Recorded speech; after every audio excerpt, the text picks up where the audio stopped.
በኦሮሚያ ክልል አርሲና ምስራቅ ሸዋ ዞኖች እንዲሁም በምስራቅ ሸዋ አዋሳኝ ቦታዎች ላይ መንግስት ኦነግ ሸኔ ብሎ የሚጠራው ራሱን የኦሮሞ ነጻነት የሚል የታጠቀ ኃይል በከፍተኛ ሁኔታ ተደራጅቶ ዜጎችን እያፈነና እየገደለ መሆኑን የኢሳት ታማኝ የመረጃ ምንጮች ገለጹ። ያሬድ ያደቴ ያዘጋጀውን ሸሪፍ ኢማም እንደሚከተለው ያቀርበዋል።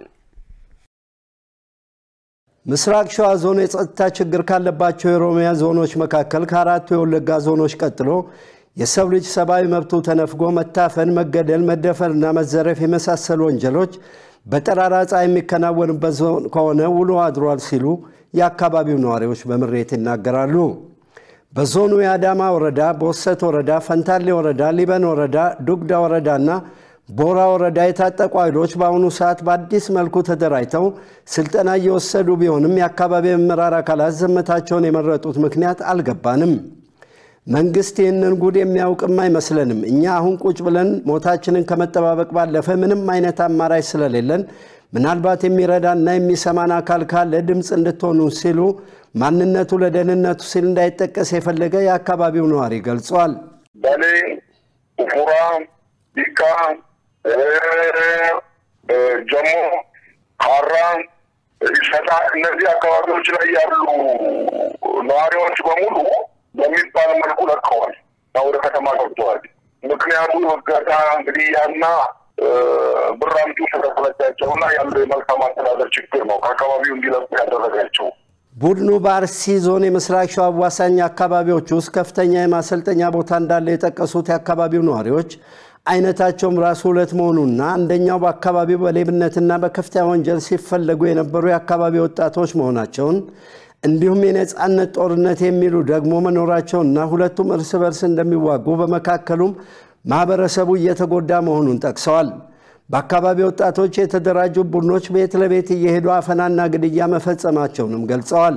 እንደ ማሳያ ምስራቅ ሸዋ ዞን ከዱግዳ ወረዳ የደወሉ የአካባቢ ነዋሪዎች እንደገለጹት ከሆነ በቅርቡ እንኳን የመቂ ከተማ ከንቲባ ባለቤት አፍነው 10 ሚሊዮን ብር የጠየቁበት መሆኑና እንዲሁም በአርሲ ዞን ስሬ ወረዳ ግንቦት 4 ቀን ለ5 ንጋት ላይ ልዩ ስሙ ጃዊ በተባለው ቦታ 5 ሰዎችን አፍነው መውሰዳቸውን እንዲሁም በምስራቅ ሸዋ ልዩ ስሙ ወለንጪቲ ገብርኤል በተባለ ቦታ ግንቦት 1 ቀን 4 ሾፌሮችን መግደሉ መረጃዎች አሉን ሲሉ የአካባቢው ነዋሪ ተናግረዋል።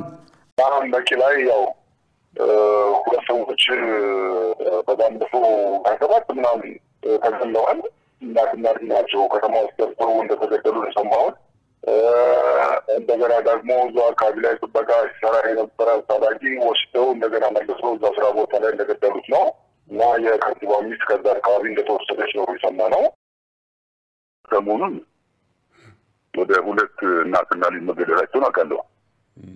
እናትና ልጅ ከቤታቸው ማክሰኞ ለሮማሊያ ማለሩም የተቀበሉት ታመት የዛሬ ታምር የተቀበላቸው ስለነዚህ ነው ማታ አንድ ሚሊሻን ባለፈው ገለው ቤቱ አምጥተው እዛ ቤት ያስቀምጠው ራሱ ተከል አንድ ሚሊሻን ግሪሻ ከበደ የተባለው ገለውታል።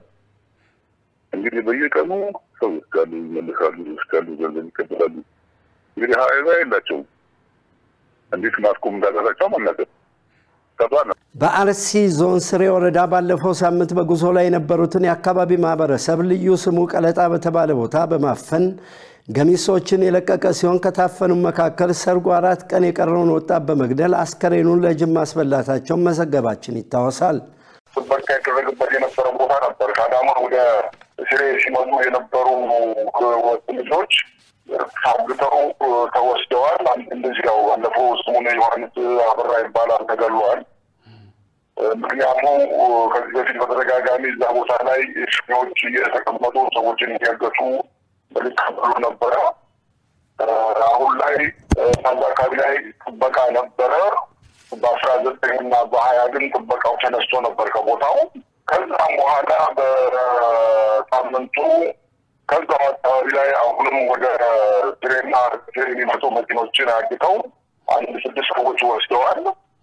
በተያዘ ዜና በዚሁ በምስራቅ ሸዋ ዞን አዳማ ወረዳ ባቶ ደጋጋ ቀበሌ ግንቦት 3 ቀን ከቦፋ ከተማ ወደ አዳማ ከተማ በጉዞ ላይ የነበሩ ሰዎችን ከቀኑ 11 ሰዓት ላይ በማፈን ሁለት ግለሰቦች እስካሁን ድረስ ያልተለቀቁ ሲሆን በዚሁ ሰዓት በአዳማ ከተማ ቦኩ ሸነን ክፍለ ከተማ አዋሽ መልካሳ ወረዳ ልዩ ስሙ ጣጤቻ በተባለ ቦታ ጌታቸው አሰፋ የተባለን ግለሰብ መግደላቸውን እንዲሁም በወሰት ወረዳ ቁርቁራ ቀበሌ 3 የቀበሌ ሚሊሻዎችን ገለው ሁለቱን አፍነው መሄዳቸውን ታማኝ የኢሳት የመረጃ ምንጮች አረጋግጠዋል።